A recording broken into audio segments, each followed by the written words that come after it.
Sebaiknya keluarga Jokowi segera berfoto bersama dulu, sebelum masing-masing akan sibuk dengan urusan hukumnya sendiri. Era kejayaan Jokowi dan keluarganya akan tamat. Lengser dari panggung sandiwara, ada euforia dan duka di sana, tragedi cinta dari para penipu negara. Kemarin-kemarin kita mendengar bahwa kejanggalannya semakin muncul, bertambah lagi. Kalau bahasa hukumnya ada novum, ya, ada bukti baru. Misal yang ramai kita dengar kemarin, ada tulisan Times News Roman yang dipakai di skripsinya Jokowi, yang itu belum ada saat Jokowi mengerjakan skripsi. Dulu masih ngetik.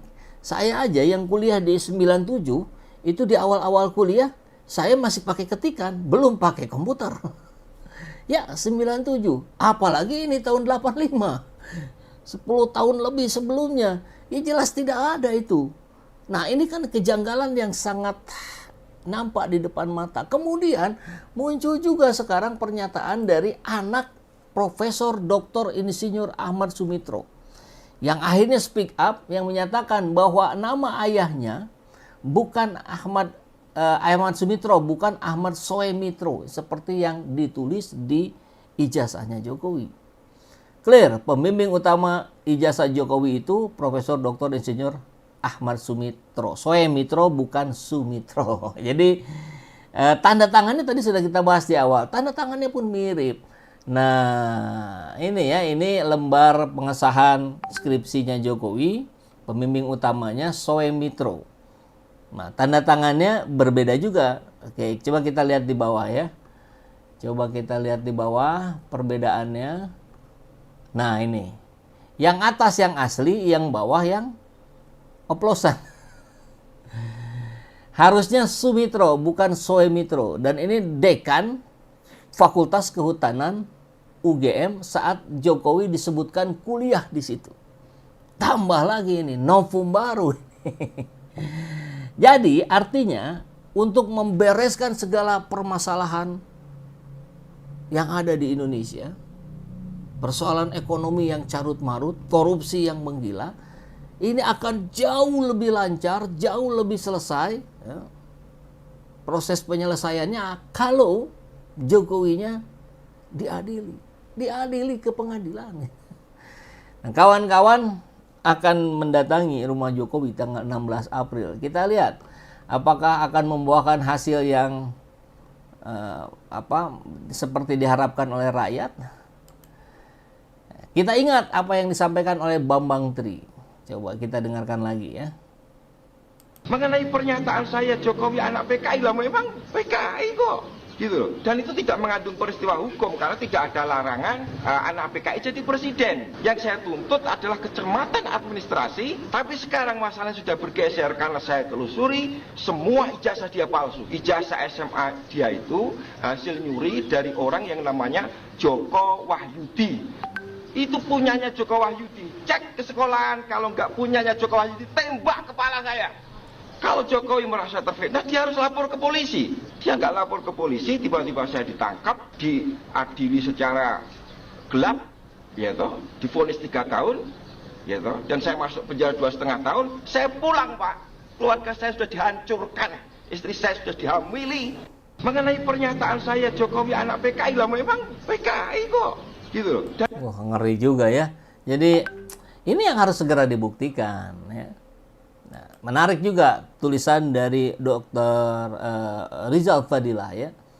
Hari ini, bentuk tim pencari fakta ijazah palsu Jokowi. By M. Rizal Fadilah. Ditanya wartawan soal tuduhan ijazah palsu, jawaban Jokowi hal itu fitnah murahan, lalu berdalih siapa yang berdalil harus membuktikan.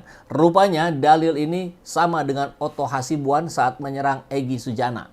Otoisme Jokowi merupakan dalil murahan, kelicikan sempurna dalam menyembunyikan kelemahan. 10 tahun berkuasa menjadi presiden dengan menipu rakyat, merasa tidak perlu bertanggung jawab kepada siapapun. Tuhan pun dicoba untuk ditipu dengan kedurjanaannya.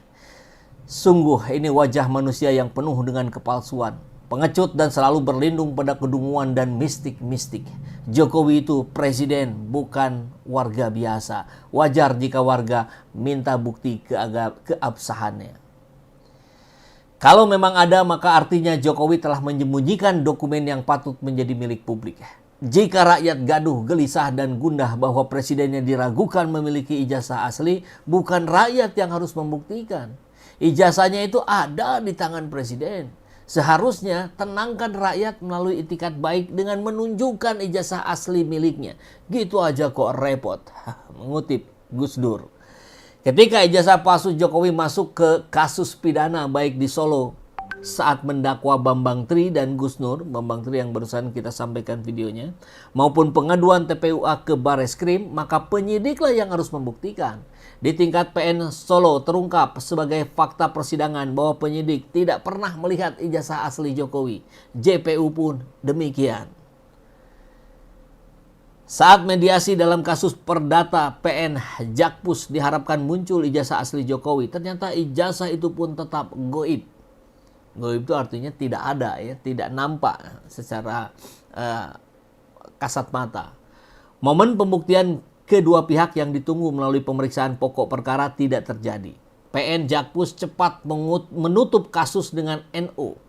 Bahwa PN Jakpus tidak berwenang. Sungguh luar biasa permainan menyembunyikan kebenaran dan kejujuran tersebut.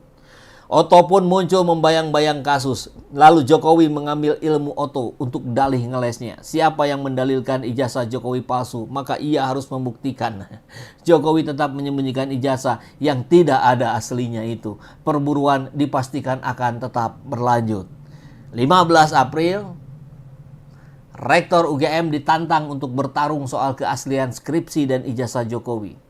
Dr. Rismond, TPUA, dan elemen juang lain sudah siap menghadapi.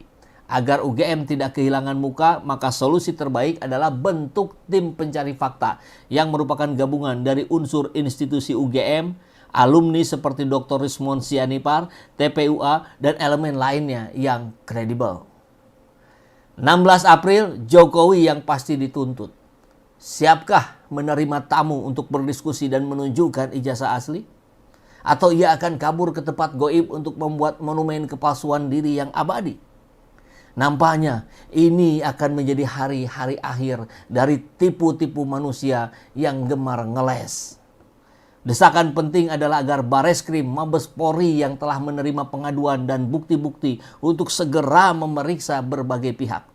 Rektor, dekan, mantan rektor, Jokowi, dan pihak-pihak lain segera dimintai keterangan hukumnya. Uji tinta dan karbon 14 dating analisis, minta pendapat ahli serta bukti-bukti pendukung. Jika terbukti skripsi dan ijazah Jokowi palsu, maka imigrasi cegah kabur dan tangkap Jokowi.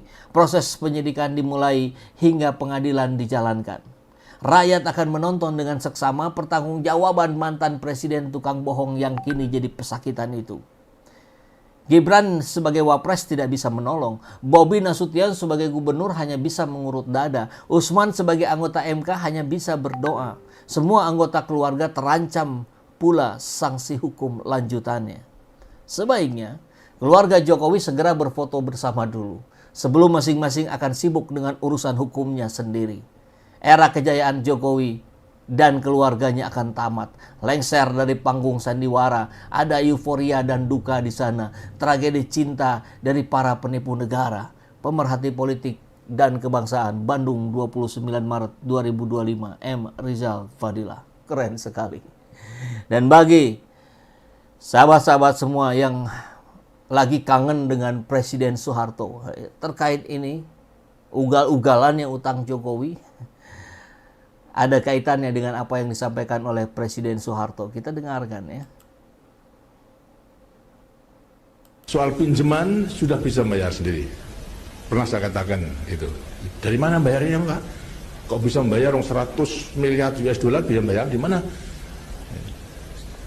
Di beberapa tempat sudah saya jelaskan bahwa semua pinjaman itu kita gunakan bukan untuk dimakan, lantas menjadi tai, itu saja tidak.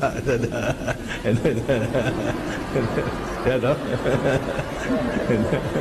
Tapi kita gunakan untuk membiayai proyek-proyek itu. Gitu. Sampai proyek-proyek itu adalah berhasil. Hasilnya untuk mencubutan kita, tapi proyek itu juga mesti ada nilainya. Coba sekarang, Di mana-mana saja melihat adanya pabrik pupuk, ya, di Kalimantan, di Gresik dan sebagainya, di Sumatera ada pabrik pupuk, pabrik semen itu dibangun dari pinjaman. Kemudian pabrik baja, lantas telekomunikasi, soal pinjaman sudah bisa bayar sendiri. Ya, pinjaman negara itu harusnya tidak membebani rakyat, tapi yang Jokowi lakukan justru merepotkan rakyat, menyusahkan rakyat dan menyengsarakan rakyat.